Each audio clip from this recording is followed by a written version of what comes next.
योगेंद्र जी, मेरा सवाल आपसे है और आपने जो भी बयान दिया थोड़ी देर पहले उसी से रिलेटेड है। आपने कहा कि धर्म के नाम पर सबसे ज़्यादा अधर्म हुआ देश में पिछले 70 साल में। कौन है जिसने धर्म के नाम पर सबसे ज़्यादा अधर्म देश में किया पिछले 70 साल में? कौन दोषी है? क्योंकि देश बचाने की लड़ाई आप लड़ रहे हैं और जिन मुद्दों पर लड़ रहे हैं वो मुद्दे कोई नए मुद्दे नहीं हैं। सरकारें आई गई, मुद्दे वही रहे, बेरोजगारी, भ्रष्टाचार। यही मुद्दे कांग्रेस की जब सरकार थी तब भी उठे थे। आज बीजेपी की सरकार है, एनडीए की सरकार है, यही मुद्दे हैं। लेकिन पक्ष और पाला कैसे बदला जाता है? हैं भी और नहीं भी हैं। पिछले 70 साल में किन्होंने अधर्म किया?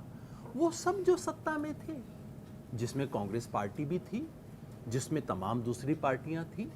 देश के संविधान के जो मूल्य थे उनके साथ अगर उन्होंने 70 साल में न्याय किया होता, बीच में बीजेपी की सरकार भी रही, जनता पार्टी जनता दल की भी रही, अगर इन सब ने न्याय किया होता तो नरेंद्र मोदी की सरकार थोड़ी आती है ना।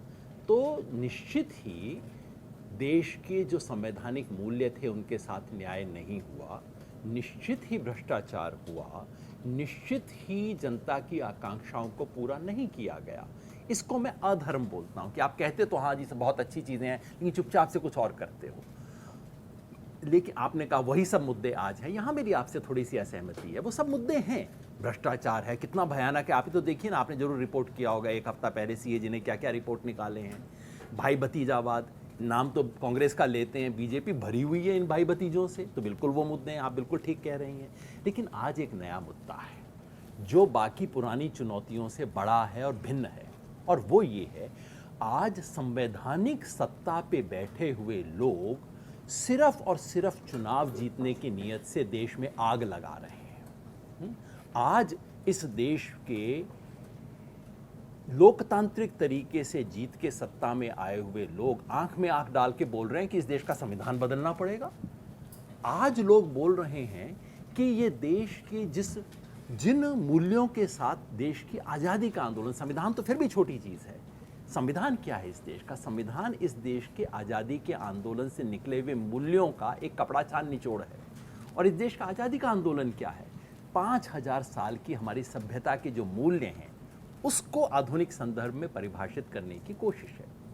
आज जो देश की चुनौती है वो चुनौती सिर्फ ये नहीं है कि भ्रष्टाचार है, महंगाई है, ये सब तो हुआ, देश ने किया, इसको डील भी करेंगे और सबको ठीक कर लिया, जनता फाइनली सबका कान पकड़ के उतार देती है।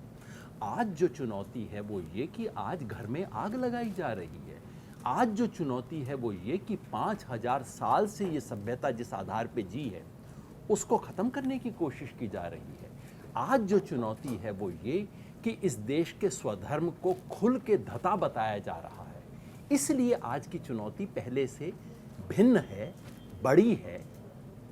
पाला बदलने का आपने हल्का सा इशारा किया, मुझे अच्छा लगा। आजकल जर्नलिज्म में तेवर आ रहा है, वो भी रूलिंग पार्टी में भी आता होगा, ऐसा मेरी उम्मीद है। ये तेवर दोनों तरफ रहे, कितना अच्छा लगता है।